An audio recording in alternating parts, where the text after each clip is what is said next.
पहा हा स्पॉट दिसत आहे तुम्हाला?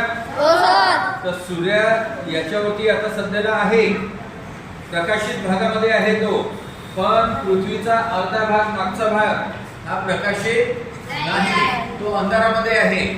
आता पृथ्वी आपली फिरून राहिली स्वतःच्या अक्षाभोवती. आलं लक्षात? हो.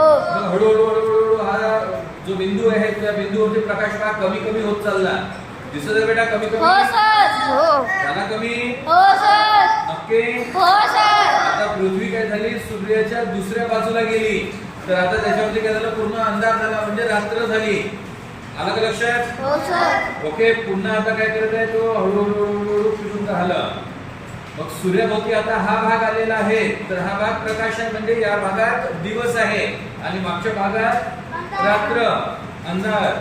ओके. आता पुन्हा काय होईल, पुन्हा तो स्पॉट पहा बरं, आला का प्रकाशात? ओके. हो. आला? काही. आला? हो. जरा हे नाही आला अजून.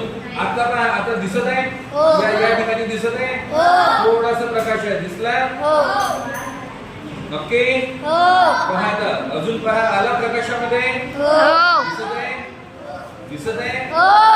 पहा आता पूर्ण प्रकाशित झाला हा भाग, म्हणजे दिवसाचे 12 वाजले की 12 वाजता आपल्याला पूर्ण प्रकाश दिसून पडत आहे. हळूहळू हळूहळू पुन्हा प्रकाश कमी होत आहे. समजलं का बेटा? हो. म्हणजे पृथ्वीच्या स्वतःभोवती फिरण्यामुळे दिवस आणि रात्र होत आहे. एवढं समजलं? हो. कारण सूर्य तर एकाच ठिकाणी आहे, मग दिवस आणि रात्र कशामुळे होऊन राहिलं?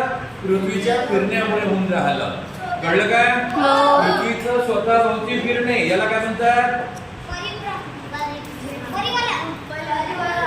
काय म्हणतात? परिवलन. आलं लक्षात? अरे कळलं का? हो. परिवलन. ओके. समजलं एवढं बेटा? समजलं. चला ठीक आहे.